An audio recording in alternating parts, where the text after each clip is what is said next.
Buongiorno a tutti, un saluto alla Chiesa, un saluto a tutti i fratelli, saluti agli amici che sono a casa, gli ospiti in sala. È sempre bello trovarsi qui insieme con lo scopo di adorare il Signore. E per questo oggi tutti siamo qui e vogliamo farlo attraverso la lettura della Sua parola, attraverso i canti che vogliamo dedicare a Lui. E volevo darvi il benvenuto con un versetto da Salmo 27, il versetto 1, è un salmo di Davide. E Davide dice così: il Signore è la mia luce e la mia salvezza. Di chi temerò? Il Signore è baluardo della mia vita. Di chi avrò paura? E volevo cominciare questo culto al Signore proprio cantando a Lui col cuore per adorarlo. Cantiamo insieme prima di leggere poi questo salmo interamente.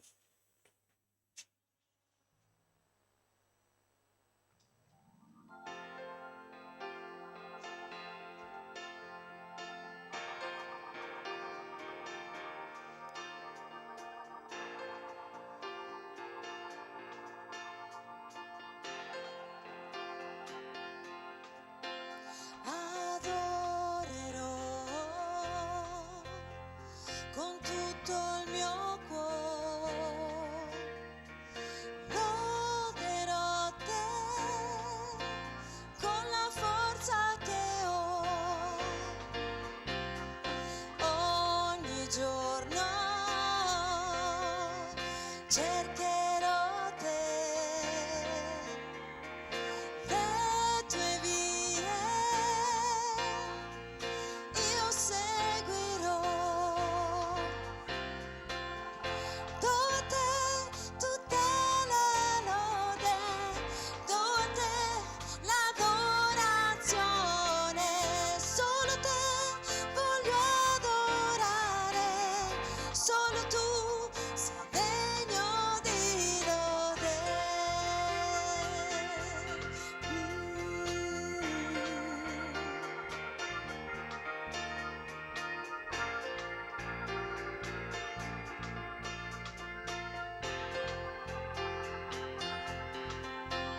Mi inchinerò perché sei il re, seguirò te, tutto ti do, al tuo trono gli occhi alzerò, solo in te io confiderò. Tutta la lode, tutta l'adorazione, solo te voglio adorare, solo tu sei degno di lode. Tutta la lode, tutta l'adorazione, solo te voglio adorare, solo tu sei degno di lode.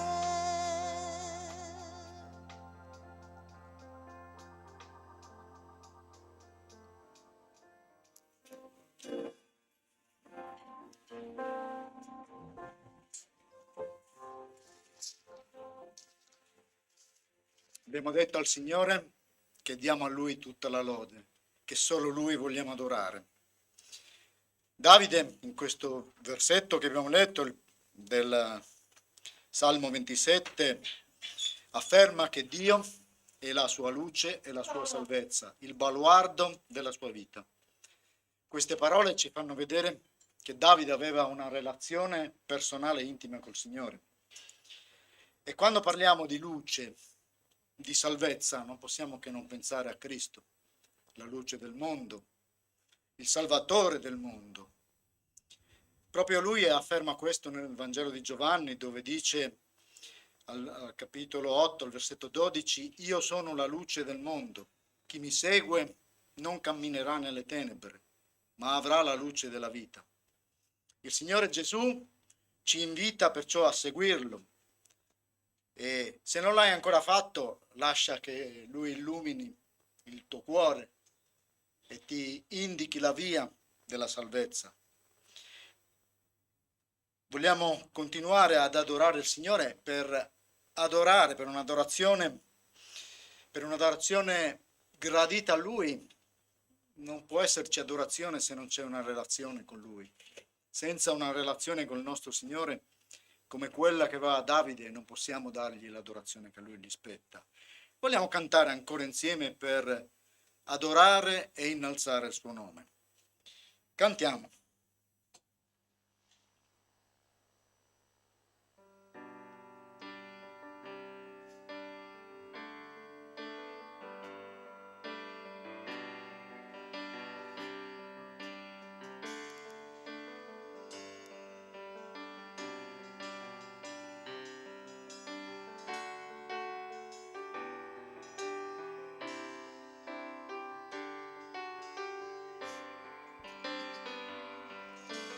Quando sorge il sole,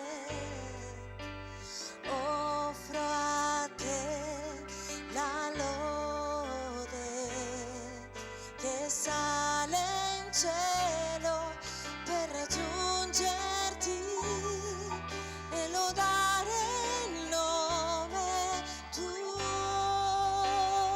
il tuo nome è una torre sulla roccia, il tuo nome è un rifugio nella notte, il tuo nome ogni voce gridi forte che niente ha il potere di salvare, ma il tuo nome.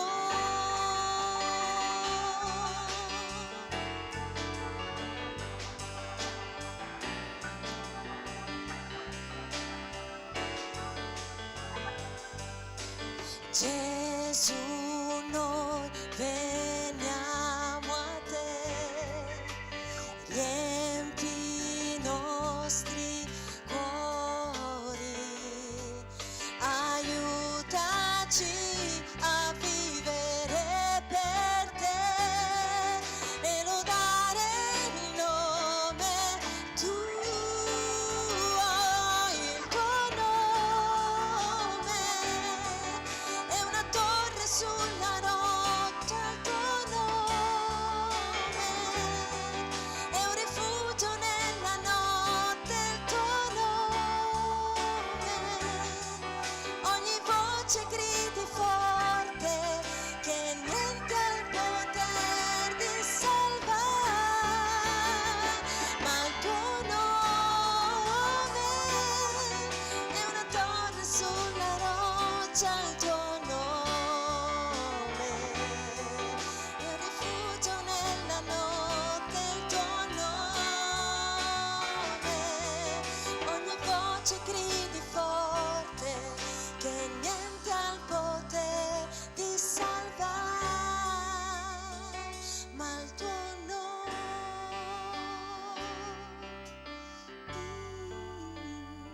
ma il tuo nome.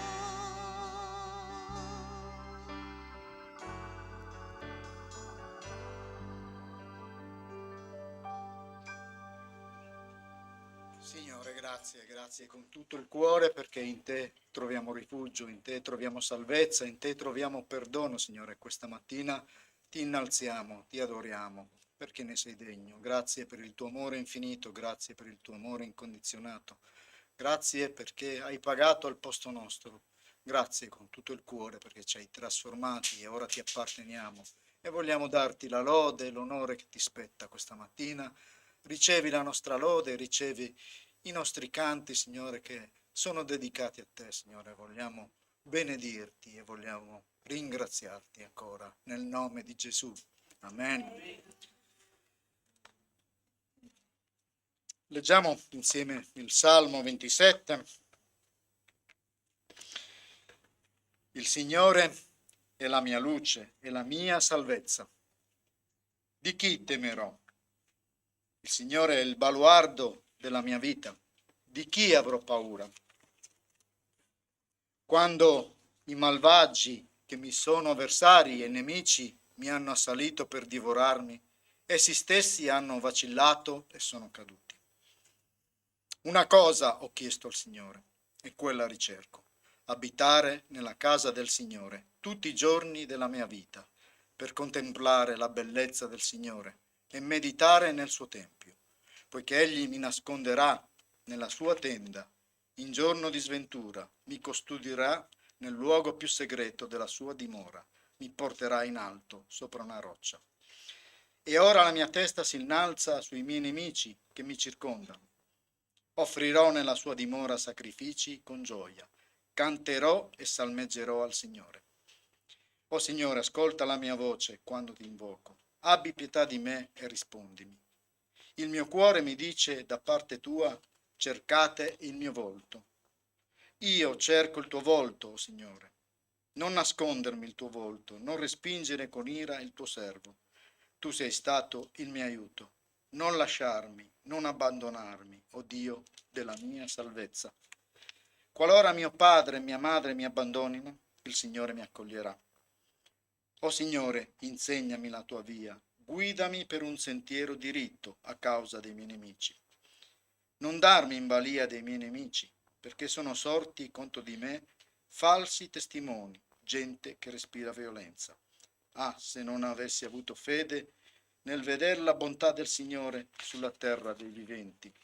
Spera nel Signore. Sii forte, il tuo cuore si rinfranchi. Spera nel Signore. Vogliamo proprio confidare nel Signore. Noi che abbiamo questa relazione personale col Signore, non perché siamo più bravi, ma perché il Signore un giorno è entrato nei nostri cuori, ci ha cercati, ci ha chiamati per nome e ci ha indicato la via, che è Cristo. È Lui il nostro Salvatore, è Lui il nostro Signore, è Lui la nostra guida, è Lui la nostra luce, come lo era per Davide, Lui è anche per noi. E facciamo un canto prima di innalzare a Lui le nostre preghiere e adorarlo attraverso la preghiera comunitaria. Facciamo questo canto.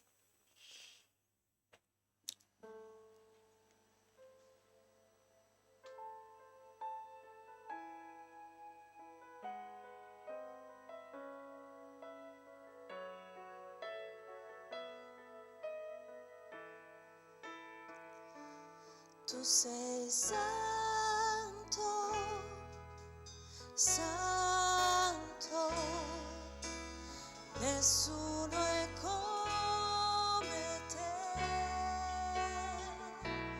Tu sei santo, santo, gloria ed onore a te. Tu sei santo, santo, nessuno è come te. Tu sei santo, santo, gloria ed onore a te. Io canterò le tue lodi, sempre ti adorerò.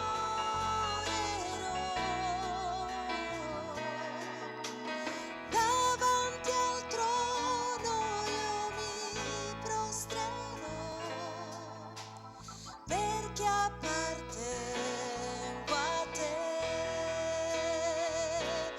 Tu sei santo,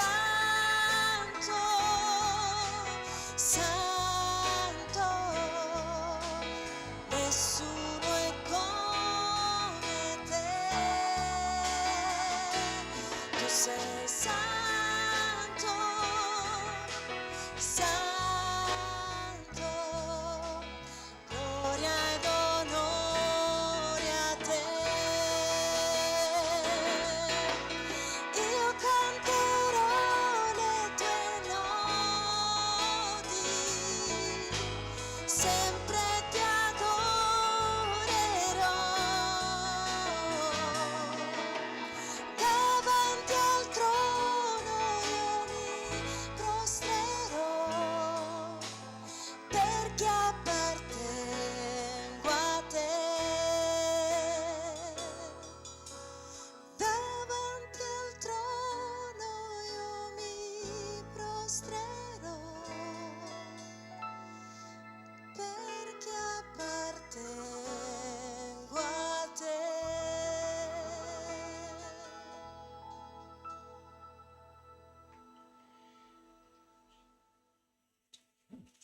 cosa ho chiesto al Signore, quella ricerco.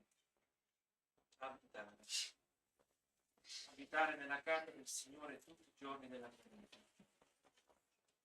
Per contemplare la bellezza del Signore e meditare nel suo tempio. Buon Padre, che questa sia la preghiera di ciascuno di noi,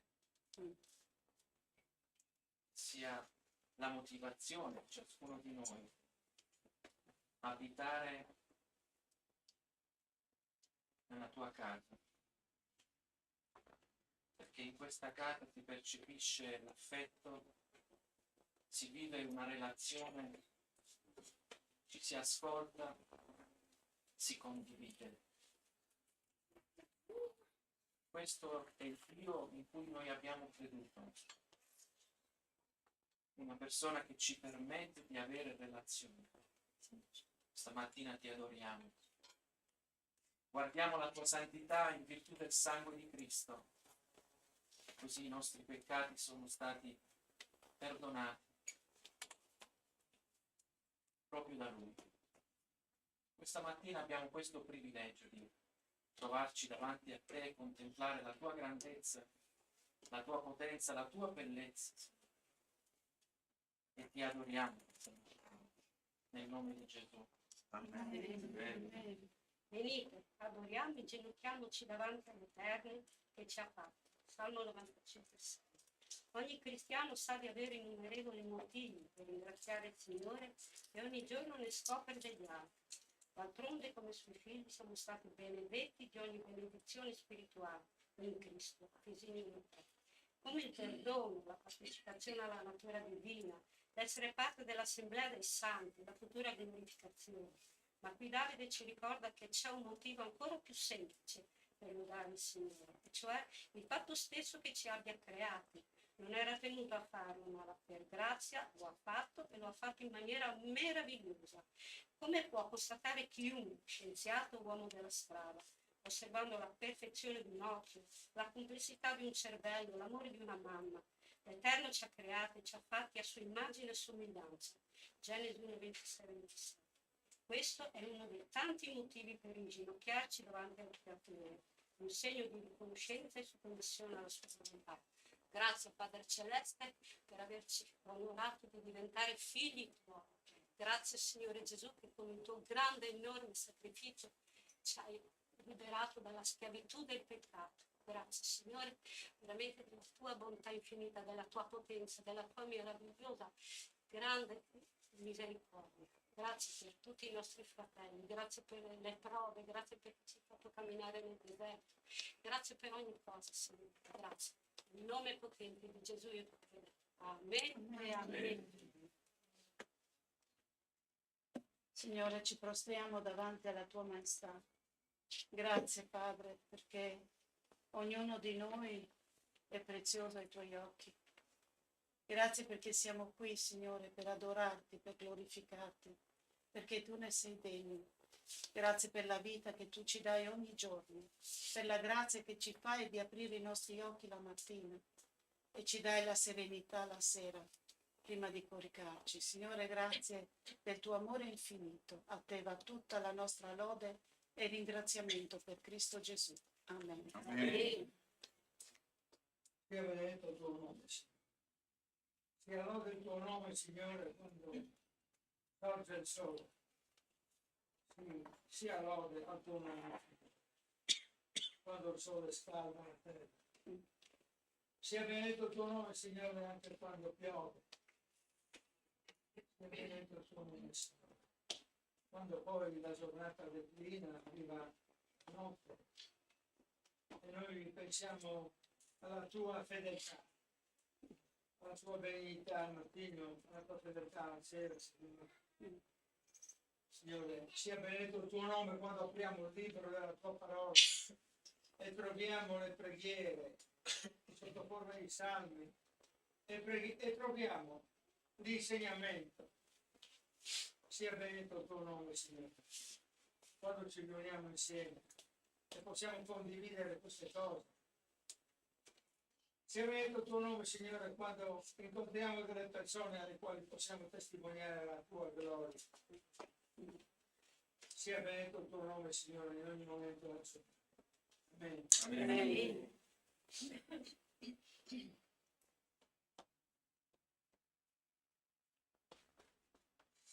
Gloria, gloria a te, Signore. Lode al tuo santo nome. Davanti al tuo trono, Signore, voglio prostrarmi perché appartengo a te. Che bello, Signore, poter dire appartengo a te. Non apparteniamo a un essere umano, apparteniamo al Dio eterno, al Padre celeste, al Creatore, al Salvatore. Grazie, Signore.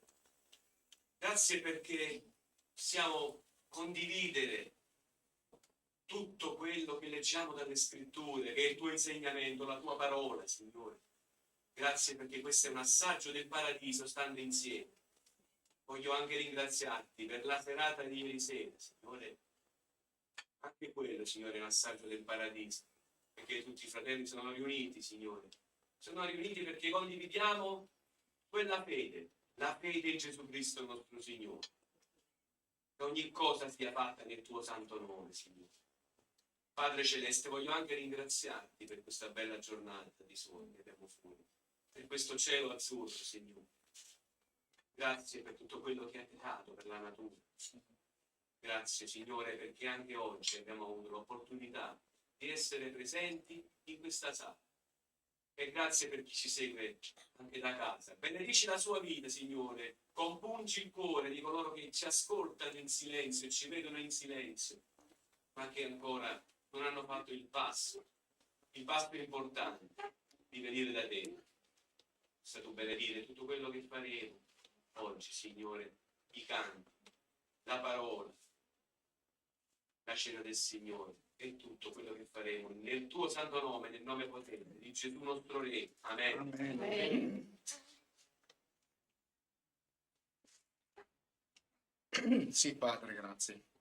Grazie veramente col cuore, perché siamo alla tua presenza, Signore. Grazie per la comunione fraterna, grazie per lo stesso Spirito che ci guida, Signore. Ti benediciamo e ti adoriamo per Cristo Gesù. Amen. Amen. Una fede incrollabile nel Signore è quella che fece la differenza nella vita di Davide e può fare anche oggi nella vita di chiunque crede in Gesù.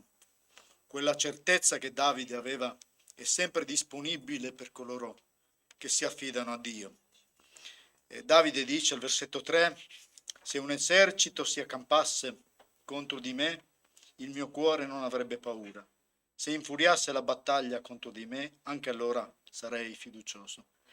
Ma Davide ciò che desiderava di più lo dice al versetto 4. Dice: una cosa ho chiesto al Signore. Anche Riccardo citava questo versetto in preghiera, è un versetto che mi ha colpito. Una cosa ho chiesto al Signore. La cosa più importante per Davide, dice, è quella ricerco, abitare nella casa del Signore tutti i giorni della mia vita, per contemplare la bellezza del Signore e meditare nel suo tempio. Davide desiderava stare alla presenza di Dio. Davide desiderava avere una relazione e aveva una relazione con Dio. E questo è ciò che più di ogni altra cosa dobbiamo desiderare, perché tutto il resto vi sarà dato in più, come diceva anche il Signore Gesù: cercate prima il regno e tutte le cose vi saranno date in più. Il Signore ha perfettamente sa di ciò che abbiamo bisogno e ce lo darà. Ciò non vuol dire che ci darà tutto quello che vogliamo, però questo desiderio di fare parte della famiglia di Dio, non per un giorno, dice Davide, non per un mese, ma tutti i giorni della mia vita, ogni giorno, questo desiderio, per contemplare la tua bellezza e meditare nel tuo tempio e offrire sacrifici. Difatti ancora lui dice al versetto 6, la seconda parte: offrirò nella sua dimora sacrifici con gioia, canterò e salmeggerò al Signore. Che privilegio appartenere al Signore, avere la stessa certezza di Davide, affidando la nostra vita a Lui e fidandosi completamente di Lui. Lui non sbaglia, Lui vuole il meglio per la nostra vita e un giorno potremo godere insieme l'eternità. È un assaggio, lo abbiamo già qui. Siamo alla presenza di Dio, siamo privilegiati ad essere il suo popolo, apparteniamo a Lui e quindi vogliamo proprio adorarlo, vogliamo ringraziarlo e ogni giorno i nostri pensieri che possono andare appena ci alziamo, appena ci svegliamo a Lui e affidare la nostra giornata a Lui. E qualunque cosa succede, Davide dice: qualora mio padre e mia madre mi abbandonassero, per assurdo mi abbandonassero mio padre e mia madre, Dio non abbandona. Quindi con questo pensiero ora do la parola a Riccardo, che il Signore gli ha messo in cuore di darci un'esortazione, un incoraggiamento, anche una correzione. Che il Signore ti benedica. Grazie. Grazie Gianni.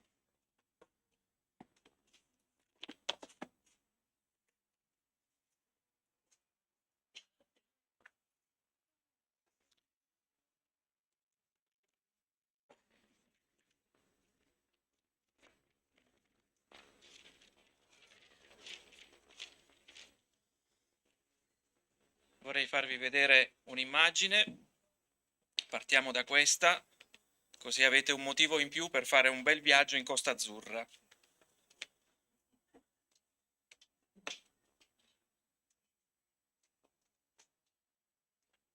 Ah. Certamente non a tutti piace l'arte, però è un quadro, come vedete, di Pablo Picasso, che si intitola Guerra e pace, realizzato nel 1953. È un'opera presente nel museo di Valéry, in Costa Azzurra, ed è stata realizzata all'interno di una cappella sconsacrata, dipinta, come vi dicevo prima, nel 1953. Pensate che tutto quello spazio pittorico è di circa 100 metri quadri, per darvi un'idea. Questa sala è circa 100 metri quadri. Quindi immaginate questa cappella, questa galleria, sembra proprio una galleria, pitturata per 100 metri quadri. Realizzata dopo il secondo conflitto mondiale e, come se non bastasse, dopo un altro conflitto, la guerra di Corea, 1950. Ora andiamo a guardare i dettagli. Chiaramente io guardo fronte, ma voi potete anche guardare questo monitor qua. Sulla parte sinistra della cappella e con sfondo grigio potete scorgere delle scene di guerra. Nelle mani di chi fa la guerra ci sono coltelli, ci sono asce, sono insanguinate. Insomma, il clima è quello che si può raccogliere in contesti di conflitto. Sulla parte destra, invece, Picasso ha dipinto la pace e la scena si illumina di colori sgargianti e si anima di persone le quali celebrano la vita. Nel dettaglio ci sarà una famiglia, una mamma che allatta, la cosa più bella che si possa vedere, un papà che legge un libro, un momento di relax sotto l'ombra di un albero verde colmo di frutti. Infine lo sfondo. Cosa c'è in fondo a quella galleria? 4 persone di etnie diverse riconducono all'idea dell'armonia tra i popoli, protetta dalla immancabile presenza di una colomba. Anche dopo il diluvio fu una colomba ad intercettare la vita, raccogliendo proprio un ramo d'ulivo. Cos'è la pace? È l'assenza di conflitti, o comunque uno stadio successivo che risolve ad una guerra, ad una tensione. È una tensione tra momenti di tragedia, parte sinistra, da quelli di forza, di speranza, di resilienza. È una tensione tra la morte e la vita, tra una situazione di sangue versato, potremmo dire tra una carneficina e anche la speranza. E se dovessimo entrare in una chiesa come la nostra, potremmo raccogliere delle immagini che esprimono proprio questa tensione? Ok, pensate a quella realizzata da Sarotta Suyos.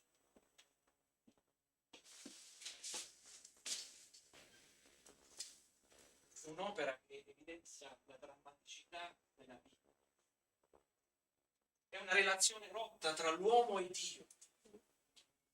Il nero, il buio. Ma qui c'è un po' di luce.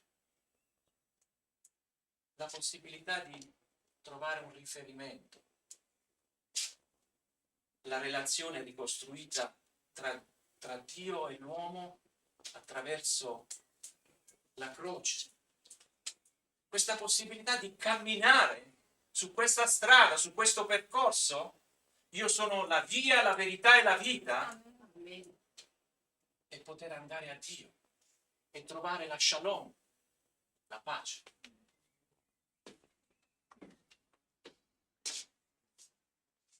Un'altra opera, quella di Renato Toso, rappresenta il primo omicidio tra Caino e Abele. C'è un'invidia, una gelosia, una guerra interna dell'anima, del cuore, un travaglio.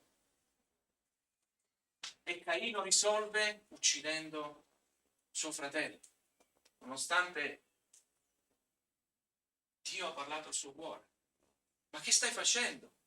Il peccato sta bussando alla tua porta. Cosa stai facendo? C'è un'azione preventiva di Dio, ma l'unica soluzione è uccidere.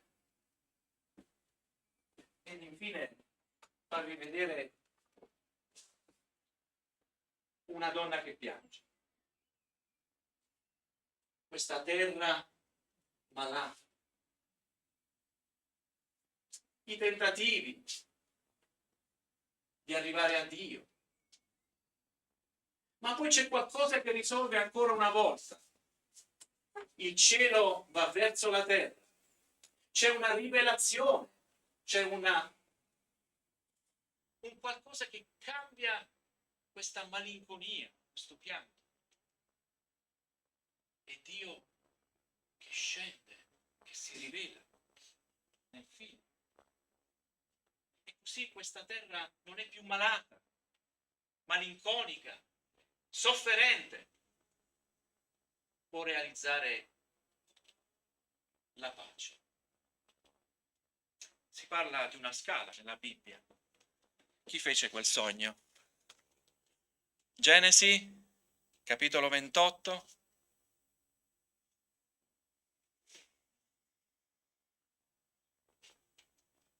Giacobbe, ho sentito. Giacobbe.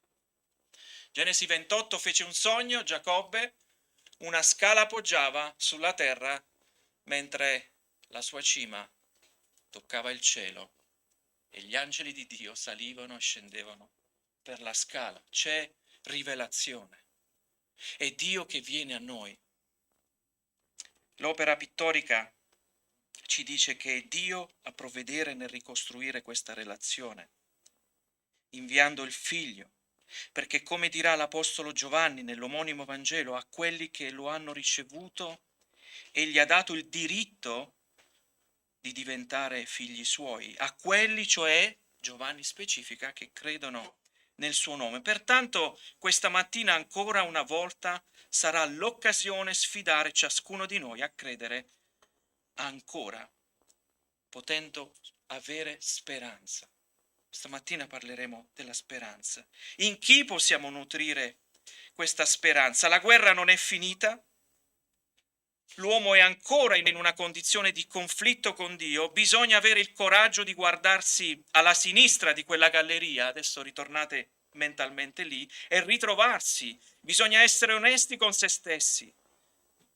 Siamo così come Picasso ha disegnato, ma c'è speranza nel poter essere trasferiti dall'altra parte, invitati dall'altra parte, resi visibili dall'altra parte per la grazia di Dio. Questa è l'iniziativa di Dio. Appositamente ho detto essere trasferiti e resi visibili con una nuova veste. Picasso ha voluto valorizzare la famiglia, perfino la nudità è stata colta. Una mamma che allatta, non è nemmeno volgare quell'immagine di nudità, perché in un giardino eravamo proprio nudi e senza vergogna. Quello che leggeremo questa mattina dalla lettera di Paolo ai Romani al capitolo 5 cerca di attirare la nostra attenzione su un atto deliberato di Dio che si chiama giustificazione. Giustificazione significa che Dio emette un decreto legale che rende dei colpevoli innocenti. Un decreto proteso a risolvere questa tensione che solo la guerra produce. Parliamo di una guerra spirituale e che viene risolta con l'effetto della pace. Prima domanda: senti il bisogno di attivare un cambiamento nella tua vita? Perché se non c'è questo bisogno, questo ragionamento sarà difficile da comprendere. Paolo Apostolo pone l'accento ad un cambiamento necessario, un punto di svolta che si attivi nella nostra vita, che non sia solo un brivido emotivo, quanto una presa di coscienza di fare sul serio e far cessare quella guerra che in realtà ci lascia in una situazione di drammaticità. Parlando del padre Abramo, vorrei farvi leggere questi 2 versetti del capitolo 4 che fanno da collegamento, versetti 23 e 25, parlando di Abramo che credette a tutto ciò che Dio gli disse. Paolo ci offre la stessa speranza.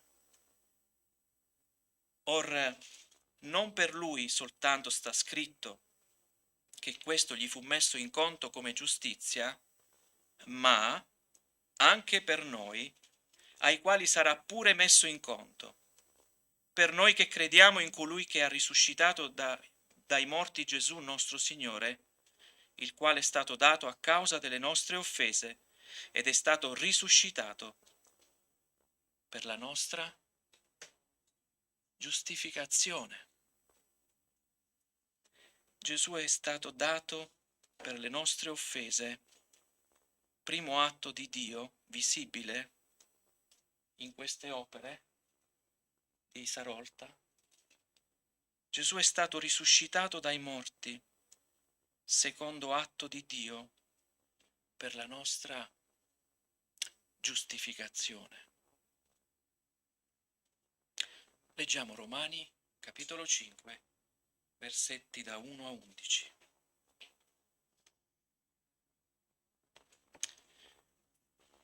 Giustificati dunque per fede abbiamo pace con Dio per mezzo di Gesù Cristo, nostro Signore, mediante il quale abbiamo anche avuto per la fede l'accesso a questa grazia, nella quale stiamo e ci gloriamo, nella speranza della gloria di Dio. Non solo, ma ci gloriamo anche nelle afflizioni, sapendo che l'afflizione produce pazienza, la pazienza esperienza, e l'esperienza speranza.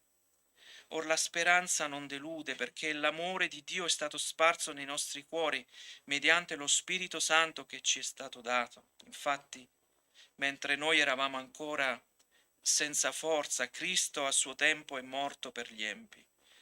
Difficilmente uno morirebbe per un giusto, ma forse per una persona buona qualcuno avrebbe il coraggio di morire. Dio invece mostra la grandezza del proprio amore per noi in questo, che mentre eravamo ancora peccatori, Cristo è morto per noi. Tanto più dunque, essendo ora giustificati per il suo sangue saremo per mezzo di lui salvati dall'ira. Se infatti, mentre eravamo nemici, siamo stati riconciliati con Dio mediante la morte del Figlio suo, tanto più ora che siamo riconciliati, saremo salvati mediante la sua vita. Non solo, ma ci gloriamo anche in Dio per mezzo del nostro Signore Gesù Cristo, mediante il quale abbiamo ora ottenuto la riconciliazione. Fin qui. Preghiamo.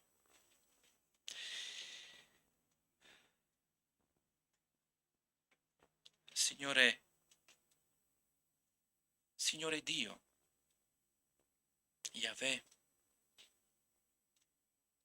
non possiamo comprendere a fondo questi pensieri se tu non riveli a noi questi tuoi pensieri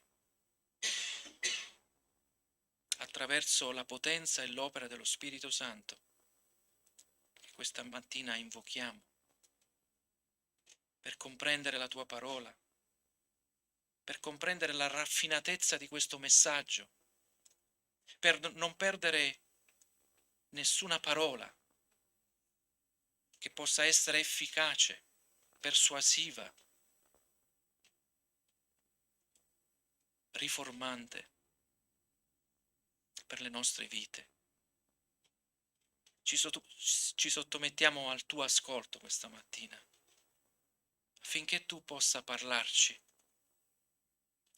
affinché se c'è un conflitto possiamo andare verso la direzione della pace, possiamo nutrire speranza e possiamo rimanere alla tua presenza.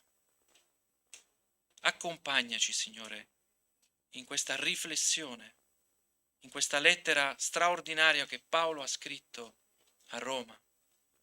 La prendiamo per noi, una lettera personale, intima, parla al nostro cuore, nel nome di Gesù. Amen.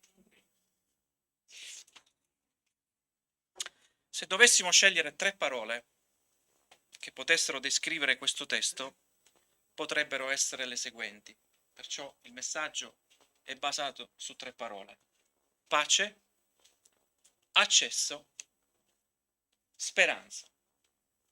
Lo ripeto, pace, accesso, speranza. Sono i 3 colori di una ipotetica tela che vogliamo virtualmente rappresentare sulla base del testo di oggi. Chiaramente mi limiterò ad alcune considerazioni che possiamo fare sui primi 2 versetti, perché sia la pace come l'accesso e la speranza sono proprio nei primi 2 versetti di questa lettura. Premessa. Prima di tutto possiamo dire che in linea teorica tutti vorrebbero la pace. C'è qualcuno che vuole la guerra? No, tutti vorremmo la pace. Chi sarebbe contro la pace? Molte sono le iniziative ad ogni livello, simboli che esprimono la pace, colori che esprimono la pace e che spingono le persone nella direzione della pace. Tutti noi vorremmo tranquillità. Immagino sederci su una panchina al tramonto, lasciare la mente libera da pensieri. Ieri proprio con Rosa siamo stati al lago di Cavazzo, al lago dei 3 comuni, ci sono le panchine, guardi il lago, spegni tutte le preoccupazioni, rilassi la mente e devo dire che è una bella terapia. Ma non parliamo solo di quella ci vuole, dobbiamo parlare di qualcos'altro. Credo che lo sforzo che si vuole fare questa mattina è cercare non una pace soggettiva, anche se necessaria, quanto comprendere una pace oggettiva.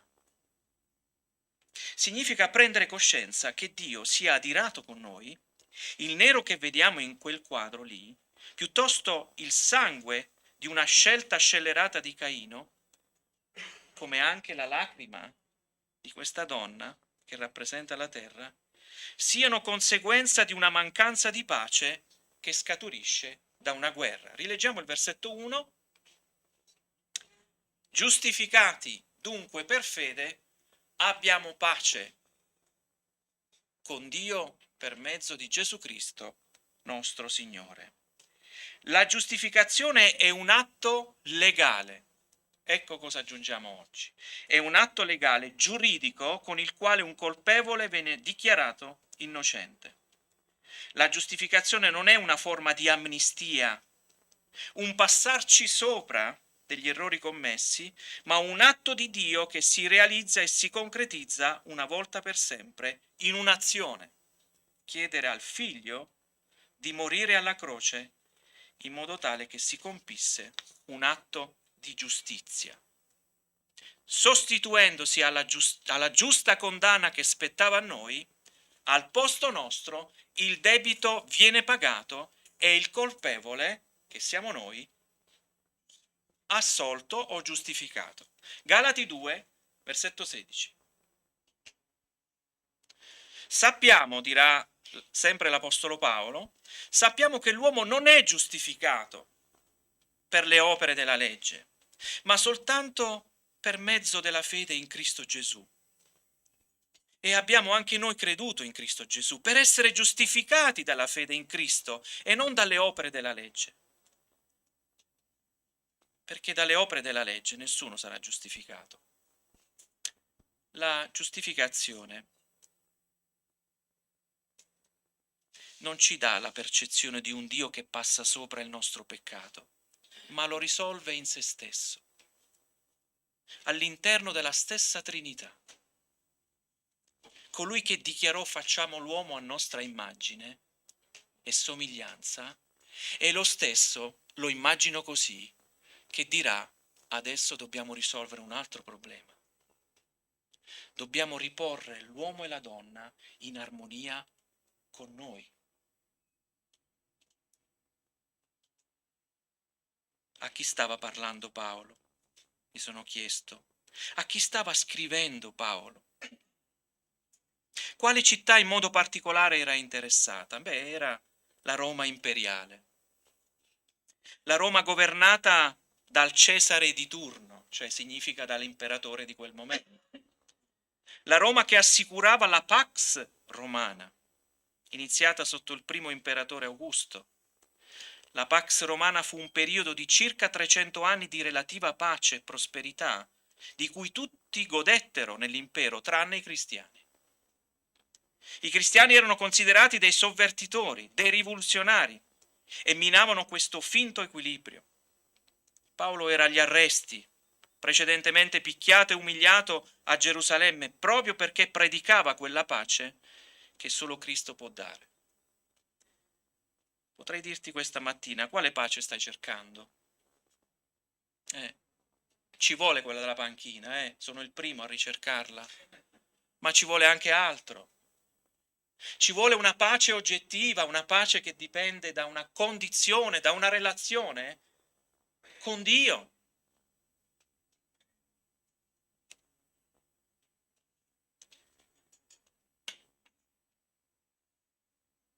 Non si può dimenticare questi simboli cosa rappresentano. Come anche collocare in questo luogo fra qualche settimana una vasca battesimale. Sì, fra 2 settimane, Dio volendo, ci sarà una vasca battesimale. Tutto parla di Dio. Il cambiamento in una vasca battesimale, la morte, sono morto in Cristo, è risuscitato.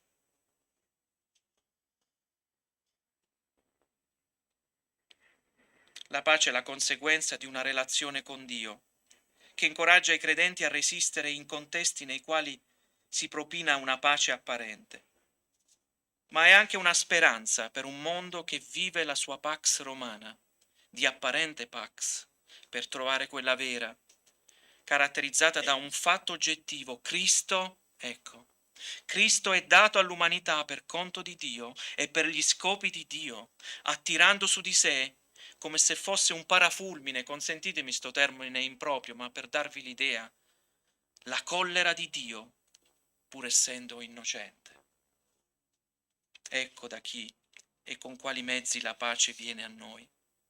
Non è facile spiegare alle persone che Gesù amava il separarsi da loro. E qui stiamo entrando nel Vangelo di Giovanni.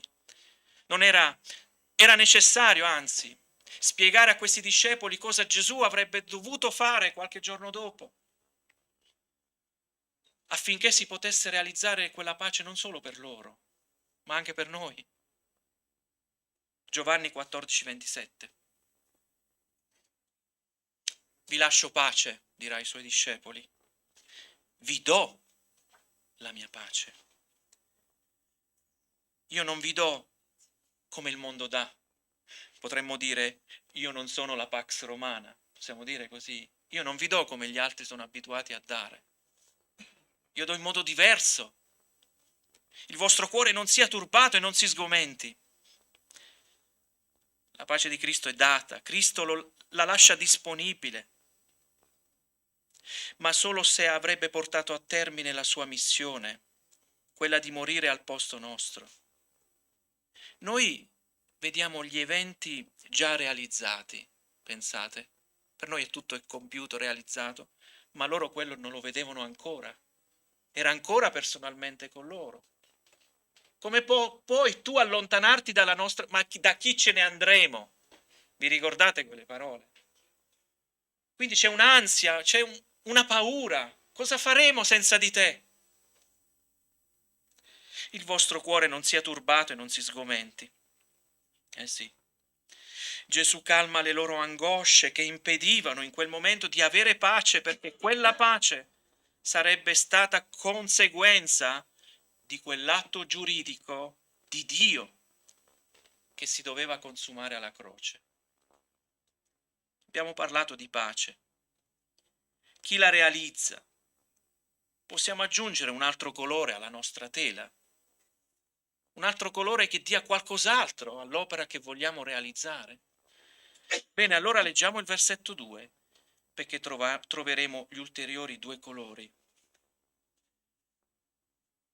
Dirà Paolo, Romani 5, versetto 2, mediante il quale abbiamo anche avuto per la fede, che cosa?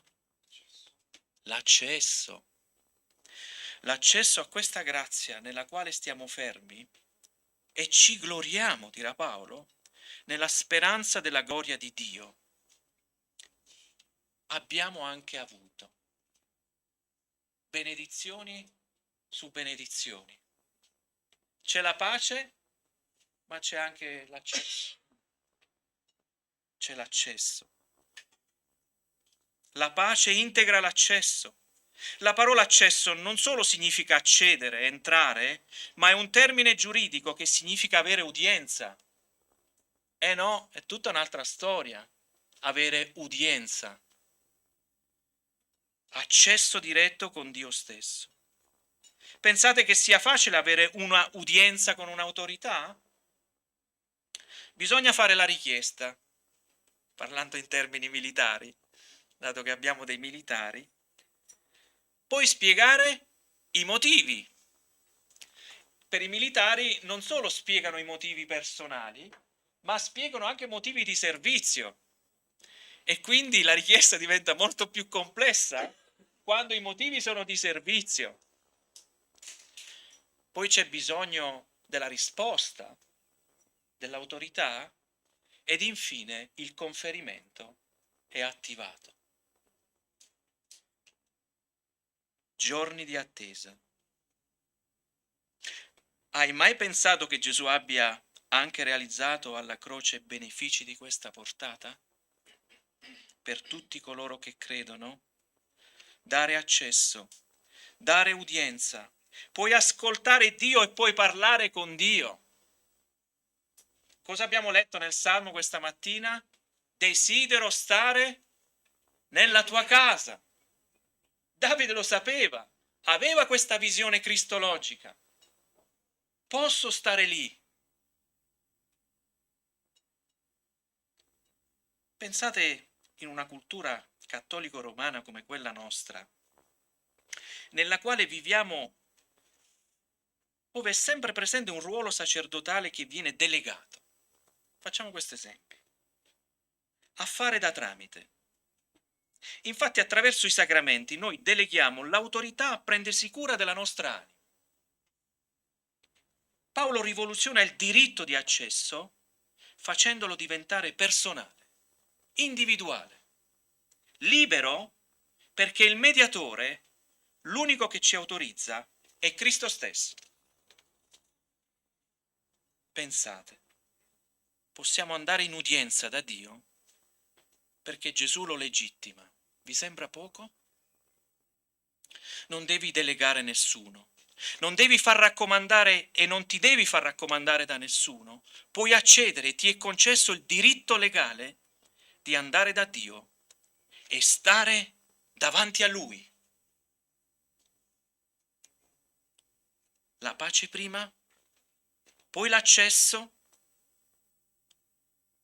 una delle immagini più significative, che ci lascia comprendere ciò che è accaduto nel Tempio, proprio quando Cristo ha emanato l'ultimo respiro e ancor prima ha proferito alcune parole, tutto è compiuto, proprio nel Tempio accadeva qualcosa di straordinario. Chi se lo ricorda?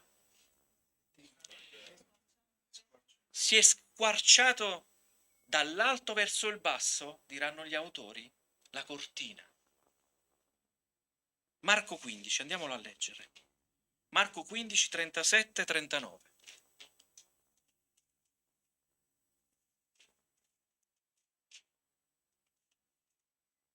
Marco, forse.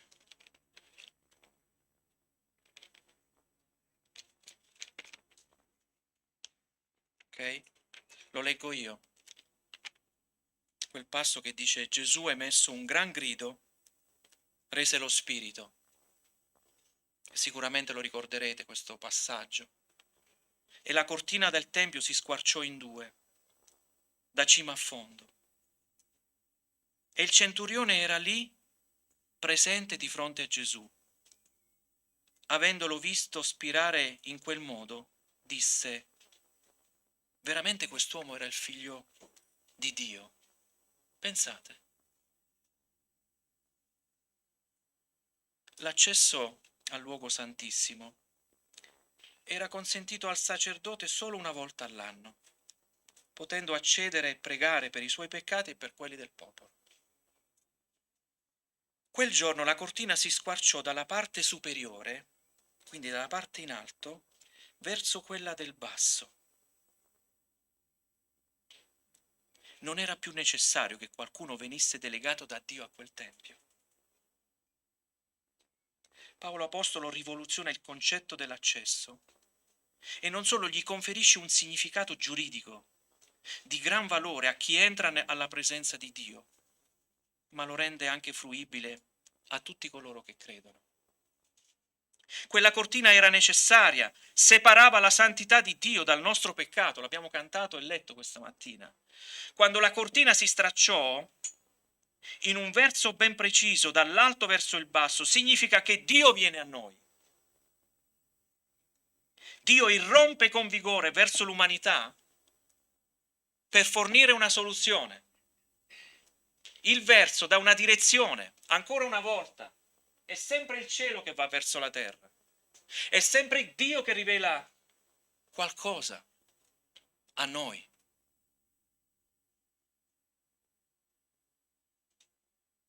Siamo abituati nella nostra cultura ad evidenziare i problemi, ma poche volte ad offrire delle soluzioni. Dio sa fare questo e ci spinge anche nelle aree della nostra vita, nelle aree di competenza, ad essere dei fornitori di soluzioni. Rileggiamo ancora i primi 4 versetti per rinfrescare un po' la nostra idea, che ci permette di accedere al terzo colore, che è il colore della speranza. Giustificati dunque per fede abbiamo pace con Dio per mezzo di Gesù Cristo, nostro Signore, mediante il quale abbiamo anche avuto, per la fede, l'accesso a questa grazia nella quale stiamo fermi. E ci gloriamo nella speranza della gloria di Dio, non solo, ma ci gloriamo anche nelle afflizioni, sapendo che l'afflizione produce pazienza, la pazienza esperienza e l'esperienza speranza. come possiamo osservare, il centro è sempre la fede. Si è giustificati per la fede, la pace è uno dei primi effetti, poi si partecipa in una relazione avendo accesso a Dio, infine ci gloriamo nella speranza della gloria di Dio. Pace, accesso, speranza. Credo che Paolo, una volta evidenziati i due aspetti, quello della pace e dell'accesso, voglia promuovere la stabilità. Noi abbiamo bisogno di stabilità, perché siamo abbastanza instabili. Le emozioni, tante cose, le delusioni. C'è una forma di instabilità che caratterizza la nostra vita. Conoscere Dio porta come ulteriore effetto e beneficio il poter considerare che la sua iniziativa, nel momento in cui la cortina del Tempio è stata stralciata dall'alto verso il basso, promuova un accompagnamento e in modo ancora più particolare quando subentrano le difficoltà. Salmo 27 questa mattina ci ricordava che avremo e abbiamo le nostre difficoltà, le nostre battaglie. Perfino ciò che sembra un fuori programma, quante volte abbiamo detto questo non ci voleva, quante volte lo abbiamo detto, proprio in quel fuori programma che sconvolge i nostri equilibri, Dio promuove una crescita. La difficoltà produce pazienza, come dirà Paolo, la pazienza esperienza, l'esperienza ancora una volta conferma che Dio ci conduce. È una nuova chiave di lettura della vita. Quando noi siamo in una difficoltà, tutto di noi che cosa fa? Si concentra in quella situazione. È vero? È come se blindiamo tutto intorno a quella situazione lì.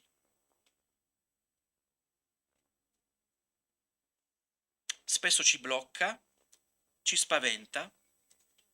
Siamo un po' come quegli animali che vengono illuminati dalla luce notturna dei fari delle macchine, non so se vi è capitato, e rimangono completamente anestetizzati.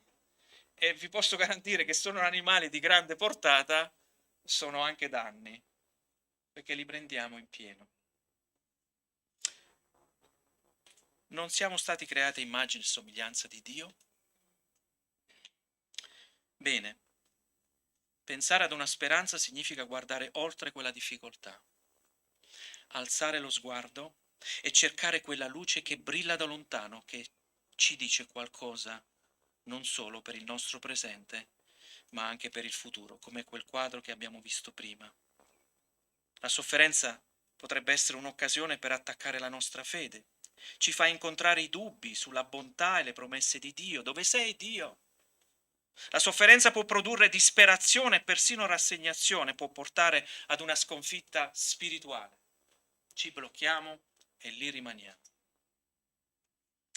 Paolo incoraggia a non cadere in questo tormento esistenziale, piuttosto alzare lo sguardo verso il futuro, alzare lo sguardo perché Dio ha preso un impegno serio con ogni singola vita che ha salvato.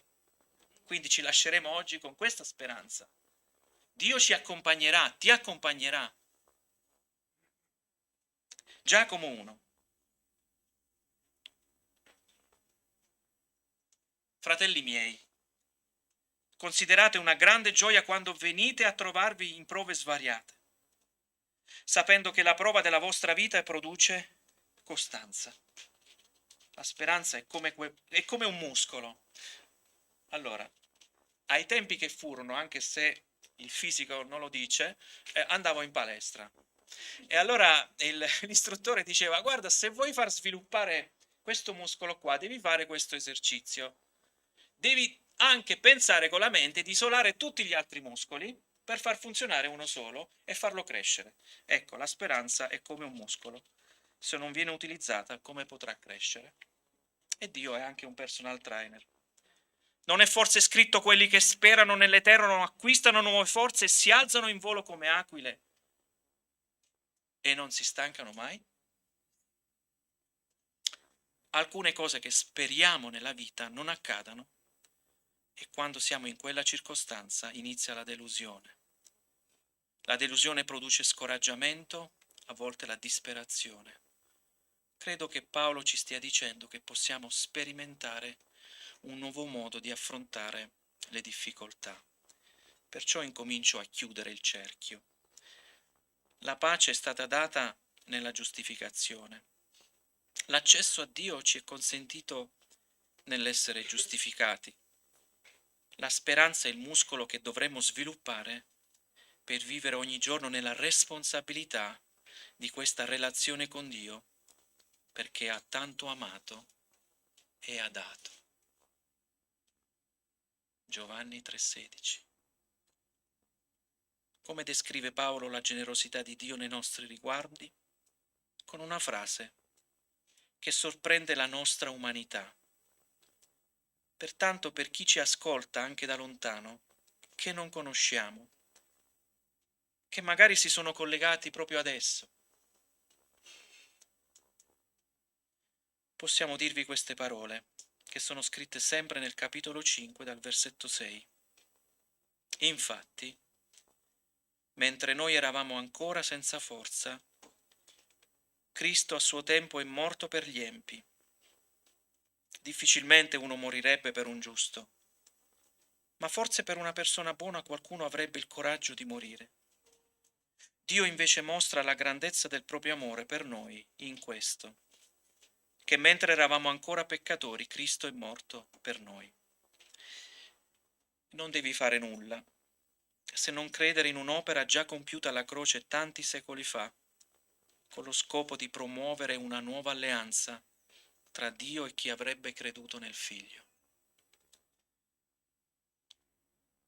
Per coloro che invece sono presenti in questo luogo, ci accingeremo a breve a prendere la cena del Signore e possiamo ricordare proprio davanti a questi ordinamenti che la giustificazione non ha portato la perfezione nella nostra vita, per niente proprio. Anzi, ha evidenziato ancora di più il bisogno che abbiamo di Dio e ci confrontiamo. Ma questi ordinamenti sono molto chiari nel ricordarci che in Cristo abbiamo conquistato uno status, una posizione, quella di essere riconciliati a Dio. Siamo in pace con Dio. Continueremo a peccare e bisogna essere onesti con noi stessi e con gli altri, sapere che ancora oggi il ruolo di Cristo continua attraverso il ministero dell'intercessione al Padre per noi. Lui non ha finito la croce, ma è al lavoro, non si è ancora riposato definitivamente, sta lavorando. Continueremo a peccare. Pertanto non siamo legittimati a fare quello che ci pare. Piuttosto chiedere perdono e ripartire, riconsolidare la fiducia in noi stessi e in Dio, perché Cristo ha fatto tutto quello che era necessario per presentarci anche oggi alla presenza del Padre. Rimettiamo quell'opera pittorica di Picasso e ci lasciamo con una breve considerazione. Un'opera pittorica come questa può descrivere delle situazioni e mi sembrano anche vere, logiche. La storia d'altronde è maestra di vita. Picasso aveva raccolto la tragicità degli eventi e degli effetti dannosi e devastanti della Seconda Guerra Mondiale che lo avevano anche traumatizzato. Così fugge da Parigi e va in Costa Azzurra, come anche la guerra in Corea. Avrebbe desiderato nei suoi sogni la realizzazione di quanto aveva in testa e in quanto aveva dipinto. Purtroppo le guerre non sono finite, è vero? Ne abbiamo una in Europa che non finisce, è ancora lì. Allora vuol dire che il cuore dell'uomo fondamentalmente non è mai cambiato. Poi non è così questa Pax Romana, non è proprio così.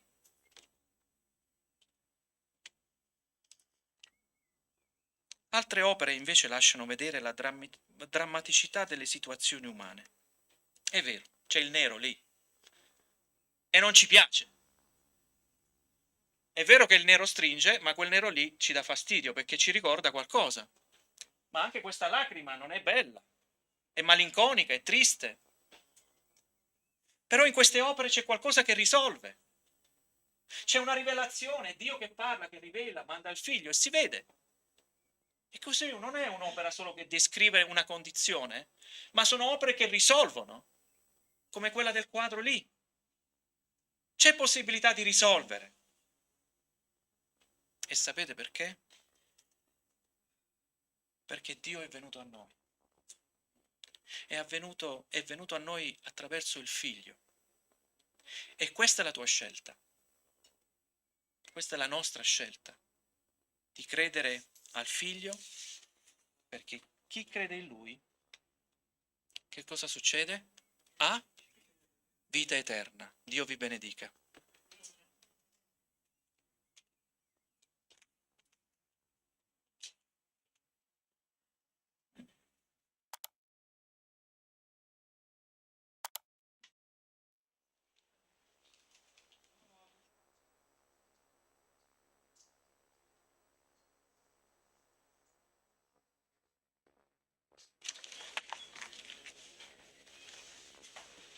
Grazie Riccardo per questa esortazione, per averci mostrato come il Signore ha completato tutto, tutto è compiuto.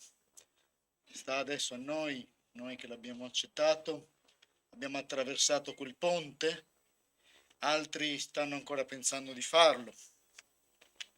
È un'esortazione a farlo, a confidare in Dio, ad avere fede in Lui. Perciò cantiamo insieme un ultimo canto. Con questo canto salutiamo i nostri amici a casa, vi invitiamo a partecipare, a seguirci sempre sui nostri canali mediatici, e se volete siete invitati e benvenuti, se volete venire a trovarci di presenza, noi siamo qui, se avete delle domande, qualunque cosa siamo a disposizione, ci sono dei numeri di telefono che scorrono lì, c'è degli indirizzi email, e quindi siete benvenuti. Vi salutiamo con questo canto. Dio vi benedica.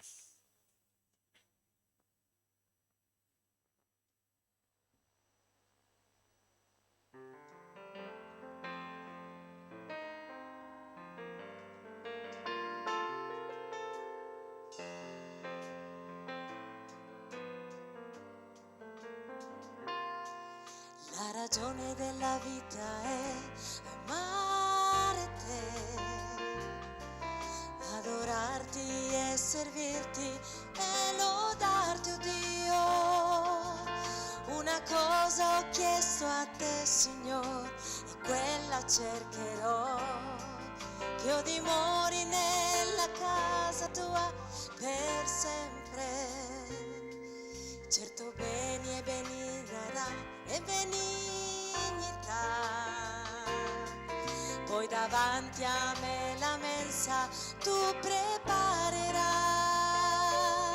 e con l'olio tuo mi ungerai, ed io traboccherò, e per lunghi giorni nella casa tua vivrò, amare te, servire te, Signore, alzar le mani e lodare il nome tuo. Questo è tutto della vita mia, altro bene io non troverò che amare te, servire te.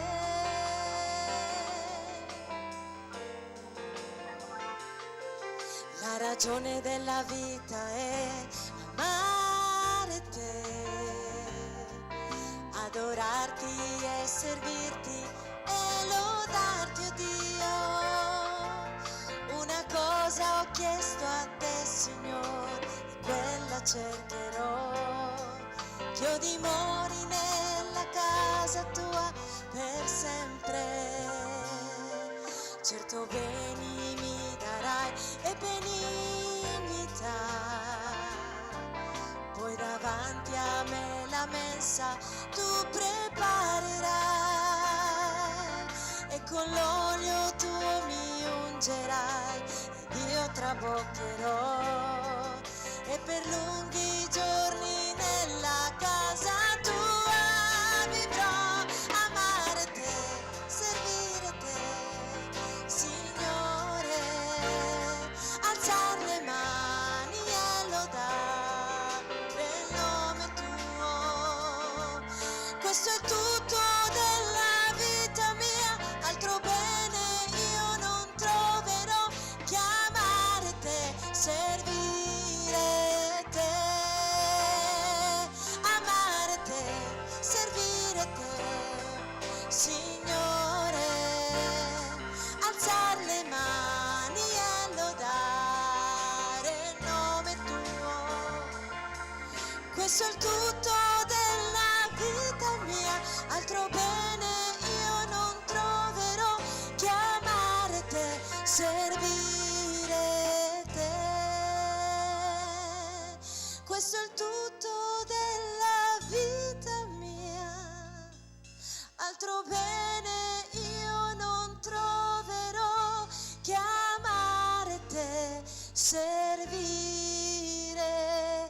te.